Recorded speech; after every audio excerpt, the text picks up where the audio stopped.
Bonjour à toutes et à tous.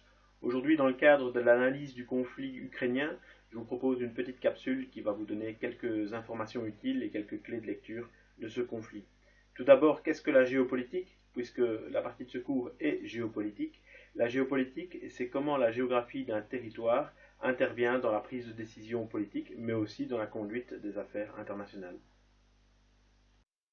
Rappel indispensable pour commencer, c'est la création de l'Union soviétique en 1917. Donc en 1917, et là j'appelle à votre cours d'histoire, les bolcheviks renversent l'armée blanche et instaurent en Union soviétique, créent l'Union soviétique et y instaurent un régime de type communiste. L'URSS, c'est l'Union des républiques socialistes soviétiques. Au sein de l'URSS, on compte différents territoires, dont l'Ukraine. L'Ukraine, au sein de cette URSS, reçoit la Crimée en cadeau en 1954. Et cette situation perdurera jusqu'à la fin de la guerre froide et l'éclatement de l'Union soviétique. Qu'est-ce que la guerre froide? La guerre froide, c'est tout simplement un conflit sans combat. C'est pour ça que c'est la guerre, mais qui n'est pas active, donc qui est froide. Dans une situation de guerre, on a affaire à des conflits où il y a des oppositions armées explicites, où la propagande est importante, c'est-à-dire que chaque camp va dénigrer le camp adverse, et la modalité des relations est basée simplement sur l'opposition pure et simple. En situation de paix, la situation est inverse, puisqu'il n'y a pas de conflit, il n'y a pas d'opposition armée, ni de propagande, et on essaye de mettre en place des mécanismes de coopération avec les autres acteurs internationaux. Dans la situation de la guerre froide, vous voyez que le conflit est bien présent, la propagande également, mais pas d'opposition directe armée, parce qu'il y a quand même des oppositions armées, mais sur des territoires secondaires, où indirectement les deux grands blocs s'opposeront. Et là, en termes de modalité des relations, on est sur le terme de la dissuasion, c'est-à-dire que les deux camps étant tellement armés, autrement dit, chaque camp possède l'arme nucléaire et donc peut mettre fin directement et sans aucune forme de discussion à l'existence de son adversaire, on est sur un mode de se dire tant que tu ne tires pas, je ne tirerai pas. Et donc on est dans un état de tension permanent qui ne dégénère en fait jamais et qui se maintient. La guerre froide va façonner le visage de l'Europe pendant plus de 3 décennies. Vous voyez sur cette carte, évidemment, le bloc soviétique, l'Union soviétique, mastodonte territorial et humain, qui, aux portes de l'Europe, va exercer toute sa pression par ce qu'on appelle le glacis soviétique. Le glacis soviétique, ce sont en fait toute une série d'États qui ont également un régime socialiste, communiste, et qui vivent littéralement sous le joug de Moscou.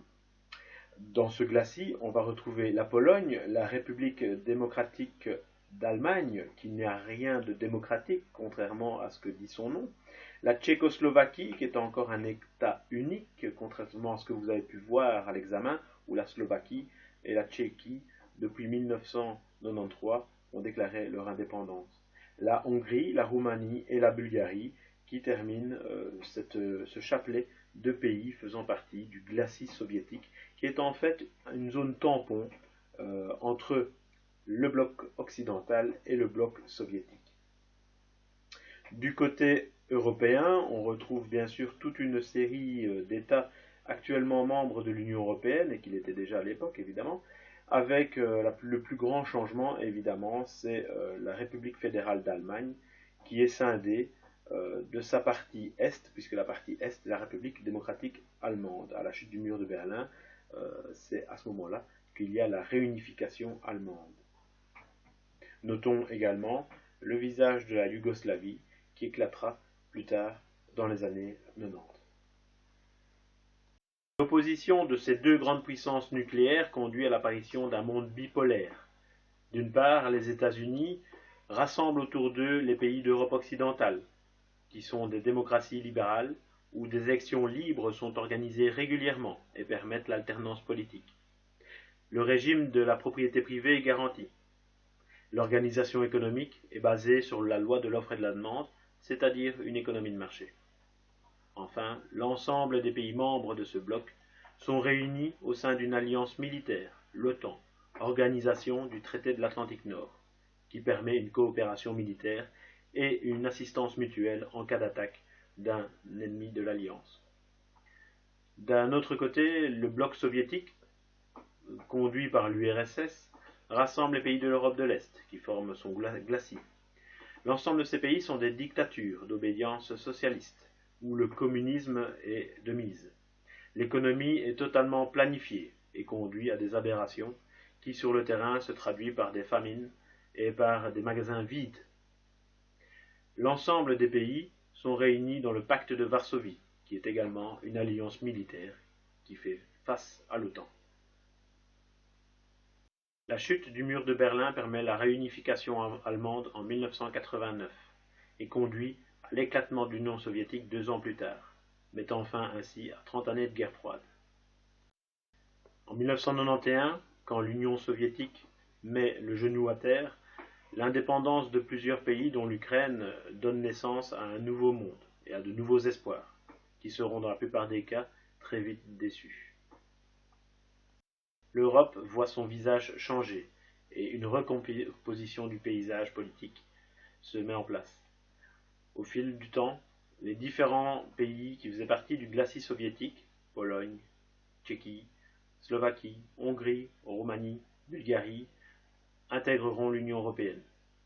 Les États baltes, l'Estonie, la Lettonie et la Lituanie, qui faisaient partie de l'Union soviétique, feront de même et adopteront, pour certains, l'euro. Les ennemis d'hier seront alliés d'aujourd'hui, puisque plusieurs pays du glacis soviétique intègrent l'OTAN, ainsi que les États baltes. Pied de nez de l'histoire, ils intègrent l'alliance à laquelle ils se sont opposés pendant plusieurs années.